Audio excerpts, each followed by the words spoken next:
Harun Reşid rahmetullahi aleyhim birden zavan oğlanı vardı deydi. Padşalığı yetmeyke o bir has bir avadan turutuna terbiyet bolupdur. Tam Harun Reşid rahmetullahi aleyhim yankı zavan oğlanı bir sağda olan Harun Reşid de kulle memleket İslami'nin şu zamanın halifati şu zamanı öyle millete baş olup padişahmıştı. Ondan bir gün Harun Reşid rahmetullahi aleyh öz cedetetinde olakon vezirler, vuzuralar, qadiler, kozatlar böyle üyüşüp duqa sonra yankın diyen cavan oğlanı geldi diye. Tadı terlik eldesinde edahör eğinbaş yok, saf sağda. Ama yankı qadi kozatlar birbirine yüdönüp ey şuda padişahın avrayla olası dedi. Padişahın oğluna menleşti. Ne edip bir yaşına tadı eğinbaş gibi? Yok de giymeli lazım. Bir de otanıyasın. Padişahın da avrayla olası dedi. O zaman Harun Reşid Ramazan bunu eşitip oğul etti ya. Sen şu bolup versin beni katı utanca koyuyor. Sen bir başka iyide olarak kolonda Huday bana veriptir. Sen şu giyende süper istifade edende bolmayan. O zaman o oğlan dede etti ya. Hakikatçı etti ya. Ki senin bolup versin beni irtibatı girdi. Sen süperin padişahlık yok kasır talıp yok evmaz. Hakikatçı etti ya beni Allah'ın irtibatı girdi. Sen irtibatı edin yok. Sen beni irtibatı girdi. Öyle deyip diye ben inni niyetim duydum. Ben senden çekilecek gidecek diye. Padişahlık ödün olsun. Ben gidecek Hudayımın aydan ne olay olacak. Zamanı olan uğradı diye adam. Nerede haber oldu diye. Harun Reşid rahmetullah'ın zamanı olanlar. Oğlum baryan hava. O sen qala. Dedin yanına barmasan barma. Yönü ödün kabatta ibadetin edip ben dedim ben gidecek diye. Şeyle mi bu diye. Onunla deyip diye bir cilt Kur'an verdi diye. Ne değil. Bir ağır kıymetli gevher verdi diye. Keten gerek vakti şunu Tatartın ödünü edinerdin diye. Zaman onun gitti diye. Bardı diye Kufe'ye Basra. Heftede bir gün işledi diye. Şembe günü işledi diye. Kalan gülle şu şembe günün güllükçe hakkı bilen gününü görmedi. Ama Hazreti Amr rahmetullahi aleyh diye ben niye kargar tutmana vardım diye. Divarım yıkılıptı diye. Bar o zaman ortam bir zamanı olan nurani imanın nuriydi gönden yağıptı. Sonra yakı zamanı olan otuyor onda şeyle men kargerim ma isteyecek mi sen? Ona ne istemem sonra şimdi otuyor ne diye. Ona ne misin ma? Onda şeyle ben nahi. Onda o da diye men diye şartım ma diye. İki şartım ma ne mi? Bir hemen bir derhem bir dank diye. Derhemin alttan beri. Men güllükçe hakkım mesela edafadan ben kemde almayan. İkincisi namaz vakti men istemem men namaz cemaate gittiyen diye. Bolya diye. O zaman yankı zamanı olan bolya diye. Yürü. İstemene vardık diye. Hazreti Amr rahmetullahi aleyh diye ben işi tapşırdım diye. İkindim vardım. Bir adam ne yazıyor? Bir iyi çocuk oğlan 10 nefer yalık işleptir diye. Bir adamın 2 adam yalık işlese ona ganimet da edermenmiş. 3 adam yalıkta giyin 10 adam yalık divar örttür. Giyin alın. Bu ne yazıyor adam? O zaman erti vardım diye hava. Yankı güllük hakkını verecek oğlum diye. Edahı verecek onu yok beni. Şonal yani diye. Edahı almayan beni. Onu kayıttı diye. Erti vardım diye yine son tutayım diye. Yok. Bir zaman olamaz istadı. Hani bey? Onunla dedi diye. O defa şemmeğun işe dedi. Şemmeğunla maşa onu tapmak dedi. Şeyle mi hava? İyisi koydum diye göreyin siz oğlan ne yazarsın? 10 nefer yalık işlettim. Gelecek hep de şemmeğun aynı şey vururum. Oğlun sen gözde yaptırdım diye. Ne emek diyesi? Görsem diye fakat palçığı uyuyor diye. Dağıştan kadar uçup. Tamam redif oluyor. Fakat palçık koyuyor. Oo men. Allah'ın velisi o bu dedi.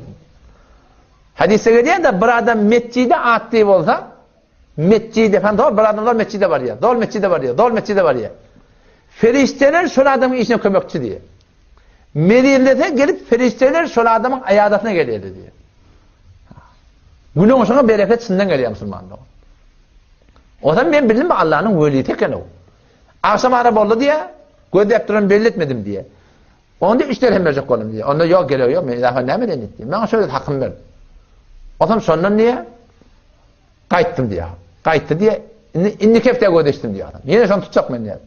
İnni kefte var anda hem yok diye. Cavan olamadı. Şemme onu işe yarar. Hani bey? Ne mi oldu? Ona bir deyip diye medilep eti. Falan cengel başladı. Vayrancılık sonra yıkılıp etiydi. Şeylem hava. Sonra gittim diye adam. Bartam diye kellehin ahşamı kelviç. Tadıcı evmaş. Kulen bir huş. Huştan gidipler. Ama bardım diye kerbeci kellesine ayırıp buğdumusuna koydum. Yüzüğünü tifrastırıp huşa geldi diye. Ama kellesini diye ben buğdumdan kenara çekti diye. O ne oldu sana? Ne acaba oldu? Ondan sonra bir nece bir şiir etti diye. Ya sahibi la tagtarir bi tenaumin, ey menin dostum, şu dünyanın nimetine allanma. Fel umru yenfedu ven naimu yazulu, umur tökünü gidecek, dünyanın bari yok, nimeti hem kalacak. Ve izâ hamelte ilel kuburi cenazeten, her vakti kabirstana karşı bir cenadanı götürsen, fa'mel bi enneke ba'daha mahmulun, sen sana yakin et, kesene bir gün götürüp akılık giderin deyip. Ağaç ata mindirseler, gelmedi yolu gönderseler, karanlık kabra indirseler, ne çek geçer halın senin. Bir gün akacak ya da sonra, ayağında çorap da olacak yani, yüdük de olacak yani, halka da olacak yani, giyim de olacak yani, telli de olacak yani. Hem medadın, kamiz alıp, ağaç ata mindirseler, gelmedi yol, evurlak gelmedi yangurun yok, evurlak gelmedi, ebed gitmedi.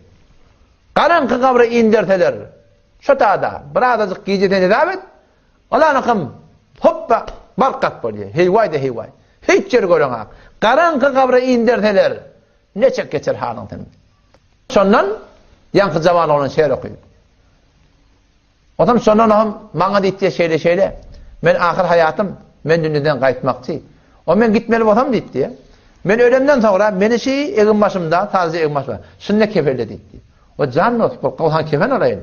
Teyze ne yapayım ben? Teyze baş diri adamlara layık.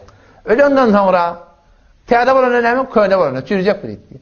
Sakayışım mı? O ne mi diye? İnerekim künnüğü var, çadırı var. Ona diye şimdi ben künnüğümü de adamı, kaburgadan adama ver. Şun kreyip olsun diye. Ama bir tane Kur'an, yankı morvaliyette tatmanı yaptır da, bununla diye git Harun Reşid'e tavsır diye.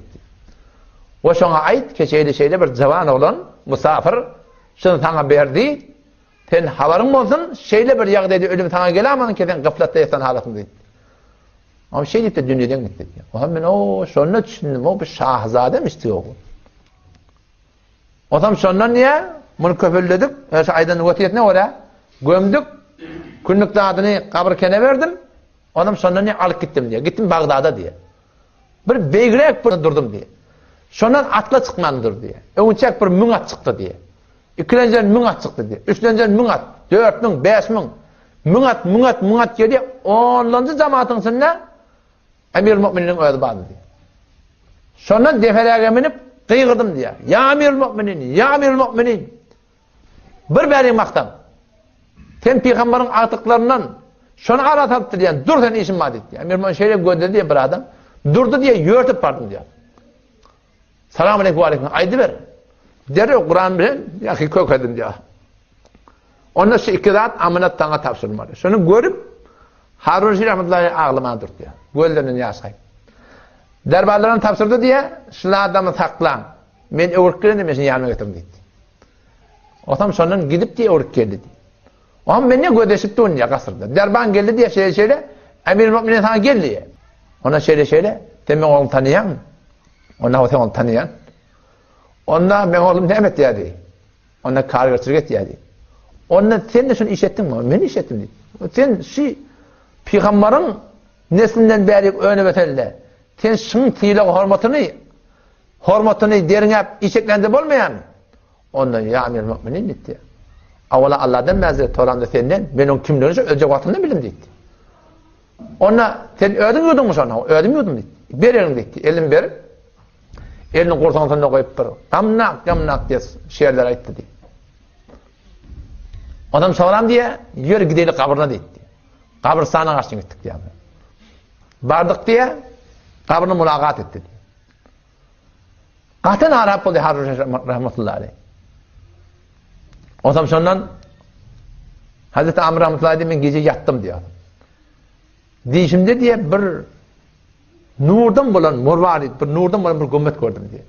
Yankı cavan olan içinden kıygıdı ya Amr sen yüzün ak oldun. Allah sana size hayır versin. Kiminin vasiyetlerini yerine getirdin. Ona yağdayı necre dedim diye. Ona yağdayı beter kavur. Ben Mevlama Allah'a metat etsin.